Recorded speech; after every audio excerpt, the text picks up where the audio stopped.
எல்லோருக்கும் வணக்கங்க. ரொம்ப நாளைக்கு அப்புறம் ஒரு லாங் வீடியோவில் உங்களை பார்க்கறதுல சந்தோஷம். ஏன்னா நம்ம இடையில கம்பெனி ஒர்க்குனால ரெகுலராக நம்மளால் வீடியோ போட முடியல. ஸோ இனிமேல் கண்டிப்பாக ஃப்யூச்சரில் தொடர்ந்து வீடியோ போட ட்ரை பண்ணுறேன்.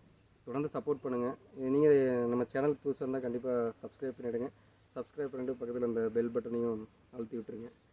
சரி, வாங்க வீடியோக்குள்ளே போகலாம். இந்த வீடியோவில் நம்ம இன்றைக்கி எதை பற்றி பார்க்க போகிறோம்னாங்க, நாட்டுக்கோழி வளர்க்கிறவங்க இருக்கிற ஒரு பெரிய பிரச்சனை வந்து நோய் தாக்குதல் தாங்க. ஒன்ஸ் நம்ம பண்ணைக்குள்ளே ஒரு நோய் என்ட்ரி ஆயிடுச்சுன்னா வச்சுக்கோங்க, அது நமக்கு ஒரு பெரிய இழப்பு தாங்க ஏற்படுத்திட்டு போயிடுது. ஸோ நம்ம அதுலேருந்து நம்மளால் மீண்டு வர்றது ரொம்ப கஷ்டமாக இருக்கும். ஸோ அதனால் அதை நம்ம எப்படி கண்ட்ரோல் பண்ணலாம் அப்படின்றத பற்றி நம்ம இந்த வீடியோவில் பார்க்க போகிறோம். ஃபஸ்ட்டு வந்து 2 டாப்பிக்குங்க. ஒன்று நோய் தாக்கத்துக்கு முன்னாடி என்ன பண்ணணும், இன்னொன்று நோய் தாக்குனதுக்கு அப்புறம் என்னென்ன பண்ணலாம் அப்படின்றத பற்றி தான் நம்ம பார்க்க போகிறோம். நோய் தாக்குதலுக்கு முன்னாடி நம்ம என்னென்ன பண்ணலான்னா, இருக்கிற ஒரே வழி வந்து வேக்சின், தடுப்பூசிங்க. ஒன்ஸ் நம்ம தடுப்பூசி போட்டுட்டோம்னா நம்ம கோழிகளுக்கு அந்த நோய் தாக்குதல் வந்தாலுமே நம்ம இருக்கிற அடுத்த ஆங்கில மருந்துகளை கொடுத்து நம்ம அந்த நோயை குணப்படுத்திடலாம். நம்ம தடுப்பூசி போடாமல் விட்டுட்டோம்னா தான் நமக்கு அது ஒரு பெரிய இழப்பில் ஏற்படுத்திடுங்க.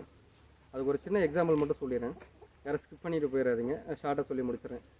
நம்ம ஃபஸ்ட்டு ஸ்டார்ட் பண்ணும்போது வெளியிலேருந்து கோழி வாங்கி வளர்க்குற ஐடியாவே நமக்கு இல்லை.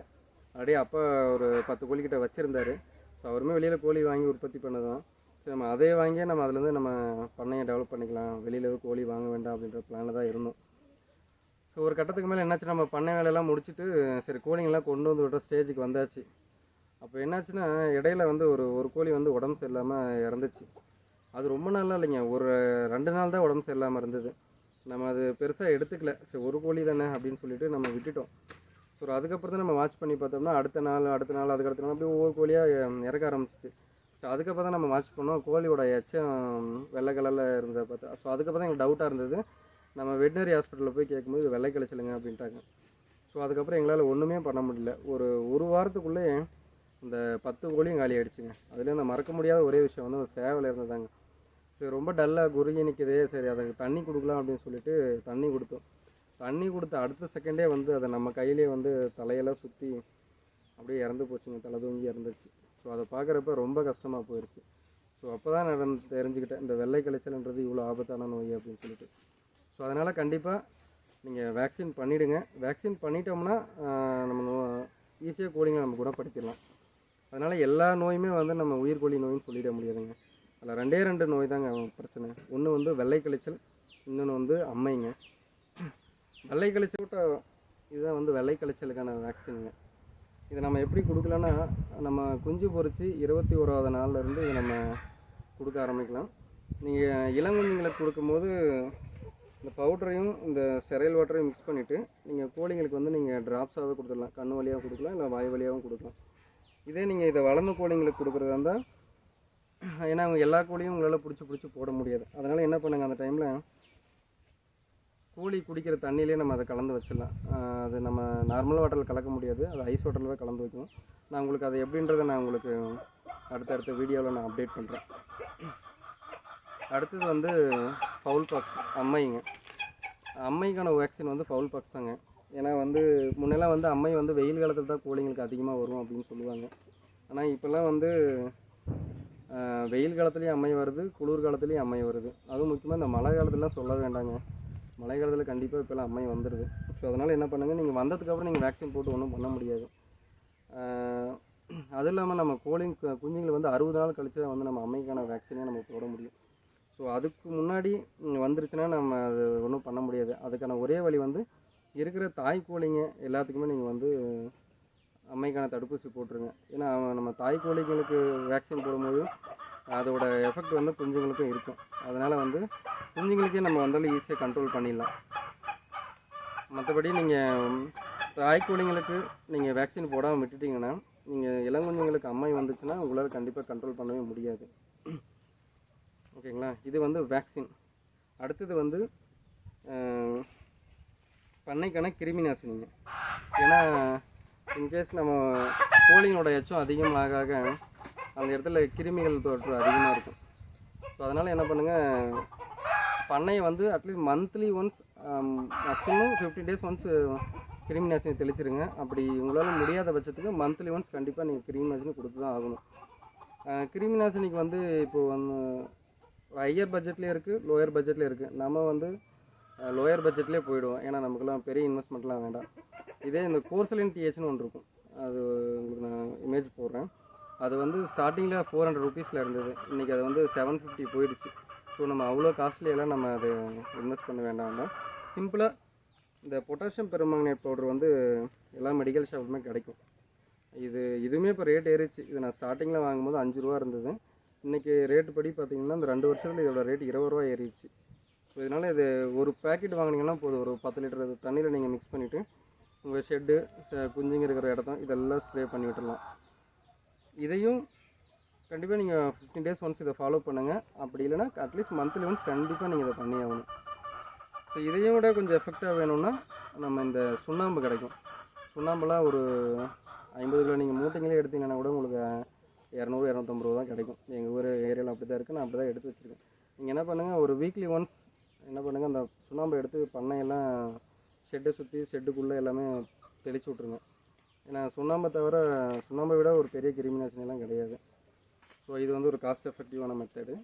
ஸோ அடுத்தது வந்து கோழிங்களுக்கு நீங்கள் ஒரு 15 டேஸ் ஒன்ஸ் வந்து நீங்கள் கோழிங்களுக்கு வயிறை க்ளீன் பண்ணணும். அதுக்கு வந்து இந்த லிவர் டானிக், இது வந்து இந்த லிவோ ப்ளீஸ்ன்னு சொல்லிட்டு, இது லிவோ ப்ளீஸ் இருக்குது, இது பாருங்கள் லிவோ பூஸ்ட்ன்னு இருக்குது. இதில் உங்களுக்கு நிறைய பிராண்டு கிடைக்கும், மெடிக்கல் ஷாப்பில் கிடைக்கும். கம்மி ரேட்லேயே வாங்கிக்கோங்க. ஒரு 15 டேஸ் ஒன்ஸ் என்ன பண்ணுங்கள், இது தண்ணியில் ஒரு 10 லிட்டருக்கு ஒரு 10 ml அப்படின்ற ரேஞ்சில் கலந்து கோழிங்களுக்கு குடிக்கிற தண்ணியில் வச்சுருங்க. ஏன்னா நம்ம கொடுக்குற தீனியெல்லாம் வந்து கோழிங்களை ப்ராப்பராக டைஜஸ்ட் பண்ண முடியும்னு தெரியல. அதனால் நீங்கள் இந்த மாதிரி லிவர் டானிக் குடிக்கும்போது அதோட லிவரெலாம் க்ளீன் பண்ணும். அதனால் கோழிங்களுக்கு நல்லா பசியும் எடுக்கும், நல்லா தீவனமாக எடுக்கும். அதே சமயம் கோழிங்களோட க்ரோத்தும் நல்லாயிருக்கும்.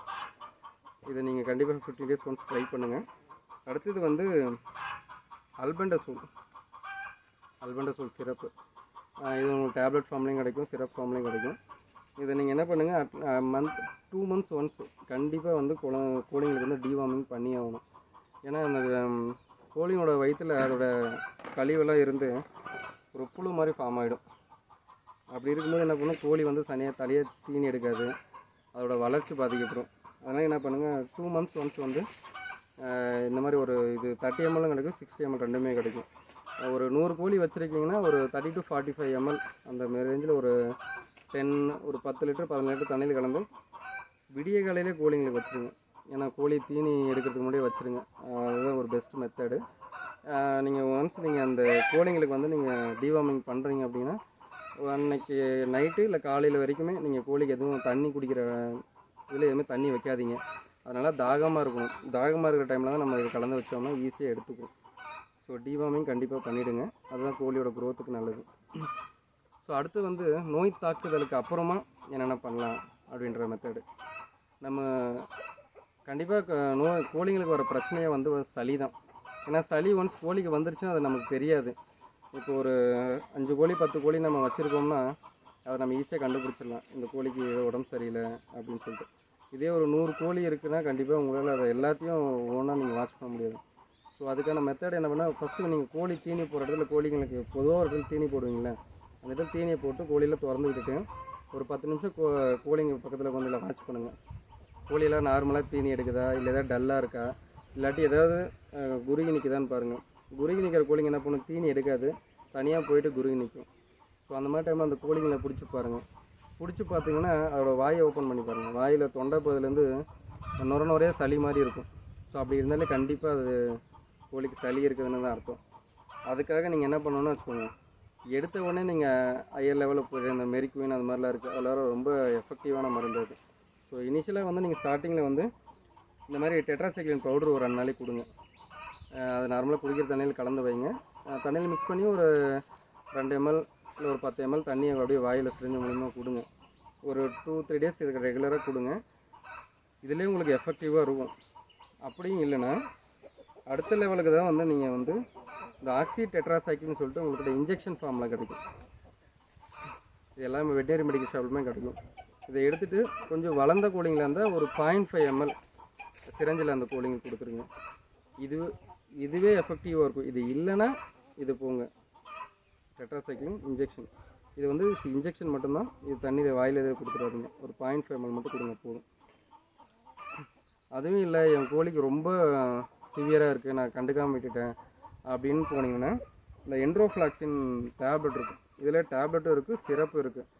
இப்போ நீங்கள் ஒரு கோழிக்கு சளி வந்துருச்சு, எல்லா கோழிக்கும் நான் வைக்கணும் அப்படின்னீங்கன்னா இந்த என்ட்ரோஃப்ளாக்சினை வந்து டேப்லெட்டாக இருந்தால் தூள் பண்ணி தண்ணியில் கலந்து வச்சுருங்க. அப்படி இல்லை நான் ஒரு கோழி 2 கோழிக்கு மட்டும்தான் கொடுக்க போகிறோன்னா இதிலே உங்களுக்கு வந்து சிரப் ஃபார்மில் கிடைக்கும். சிரப்பாக எடுத்து ஒரு 0.5 ml அந்த மாதிரி கோழிங்களுக்கு வாய் வழியாக கொடுத்துருங்க. இதுவும் நல்லா எஃபெக்டிவாக இருக்கும். அப்புறம் இன்னொரு விஷயம் சொல்ல மாட்டேன், இந்த டெட்ராசைக்ளின் பவுடர் வந்து ஆன்டிபயோட்டிக் தாங்க. அதனால் நான் இதை கோழிகளுக்கு கொடுக்குறேன் அப்படின்னு சொல்லிட்டு எல்லா டைம்லையும் இதை கொடுக்காதீங்க. ஏன்னா நீங்கள் ரெகுலராகவே நீங்கள் ஆன்டிபயோட்டிக் கொடுத்து பழகிட்டீங்கன்னு வச்சுக்கோங்க, அப்புறம் ஆன்டிபயோட்டிக் ரெசிஸ்டன்ஸ் ஆகிரும். ஒன்ஸ் ரெசிஸ்டன்ஸ் ஆயிடுச்சுன்னா நீங்கள் இன்கேஸ் நோய் வந்ததுக்கப்புறமே நீங்கள் இந்த ஆன்டிபயோட்டிக் கொடுத்தாலுமே இது உங்களுக்கு வேலை செய்யாது. அதெல்லாம் என்ன பண்ணுங்கள், உங்கள் பண்ணையில் ஏதாவது நோய் இருக்குது அப்படின்னு ஏதாவது தெரிஞ்சால் மட்டும் நீங்கள் எல்லா கோழிக்கும் வைங்க. அப்படி இல்லைன்னா அந்த சீசனல் சேஞ்ச் ஆகும் பாருங்கள், திடீர்னு வெயில் அடிச்சிட்ருக்கும், அப்புறம் பார்த்துட்டிங்கன்னா மழை வரும். அந்த மாதிரி டைமில் மட்டும் ஒரு 3 நாளைக்கு மட்டும் ரெகுலராக தண்ணியில் கலந்து வைங்க. அப்படி இல்லைன்னா நீங்கள் இதை வைக்காதீங்க. ஏன்னா ஆன்டிபயோட்டிக் நம்ம ரெகுலராக யூஸ் பண்ணவும் கூடாது, அதுவும் தப்பு தான். ஓகேங்களா? ஸோ இவ்வளோ தாங்க இந்த வீடியோ. இது வந்து நான் என் பண்ணையில் யூஸ் பண்ணுற மருந்து இவ்வளோ தான். அதுக்காக நம்ம இருக்கிற எல்லா மருந்தையும் வாங்கி துணிச்சு நானும் கோழி வளர்க்குறேன் அப்படின்றதுக்காக எல்லா மருந்தையும் வாங்கி வச்சிடாதீங்க. இது பேசிக்கான மருந்து, இது மட்டும்தாங்க. இது மட்டும் இருந்தாலே போதும், நம்ம சக்ஸஸ்ஃபுல்லாக ஒரு பண்ணையை நம்ம ரன் பண்ணிக்கலாம். அதே சமயம் நீங்கள் அடிஷ்னலாக வந்து கோழிங்களுக்கு வந்து நோய் எதிர்ப்பு சக்தியை வந்து நீங்கள் உண்டாக்கணும். அதுக்கான வழி என்னென்னா, கொஞ்சம் ஆயுர்வேதிக்கும் நீங்கள் ட்ரை பண்ணுங்கள். இன்கேஸ் நீங்கள் நார்மலாக வளர்க்குற கோழிங்களுக்கு ஒரு வீக்லி ஒன்ஸ் என்ன பண்ணுங்கள், இந்த குப்பைமேனி, கீழே நல்லி, மிளகு, சீரகம், மஞ்சத்தூள், சின்ன வெங்காயம் இதையெல்லாம் அரைச்சி ஒரு பேஸ்ட் மாதிரி பண்ணி அந்த கோழி சாப்பிட்ற தீவனத்தில் மிக்ஸ் பண்ணி வாரத்துக்கு ஒரு டைம் வச்சுட்டு வாங்க. அப்படி வச்சுட்டு வரும்போது கோழியோட நோய் எதிர்ப்பு சக்தி அதிகமாகும். அப்படி நோய் எதிர்ப்பு சக்தி அதிகமாகும் போது இன்கேஸ் கோழிங்களே ஏதாவது நோய் தாக்குதல் வந்தாலுமே அது எதிர்த்து அதனால் கொஞ்சம் போராட முடியும். நம்ம அதே சமயம் கொஞ்சம் ஆங்கில மருந்து கொடுத்தோம்னா ஈஸியாக நம்ம அந்த கோழியை வந்து குணப்படுத்திட முடியும். ஸோ நம்ம பியூராக வந்து நம்ம ஆங்கில மருந்து மட்டுமே வச்சும் நம்ம கோழியை ரன் பண்ண முடியாது. அதே சமயம் நாட்டு மருந்தை மட்டுமே வச்சுமே நம்மளால் கோழி பண்ணையை ரன் பண்ண முடியாது. ஸோ ரெண்டுத்தையும் கலந்த மாதிரி பண்ணி பண்ணால் தான் நம்ம சக்ஸஸ்ஃபுல்லாக ஒரு பண்ணையை ரன் பண்ண முடியும். ஸோ இந்த வீடியோ உங்களுக்கு கண்டிப்பாக யூஸ்ஃபுல்லாக இருக்கும்னு நினைக்கிறேன். ஸோ ஏதாவது டவுட் இருந்தால் மெசேஜ் கமெண்ட் பண்ணுங்கள். மறக்காமல் சேனல் லைக் பண்ணி சப்ஸ்கிரைப் பண்ணிவிடுங்க. தேங்க்யூ.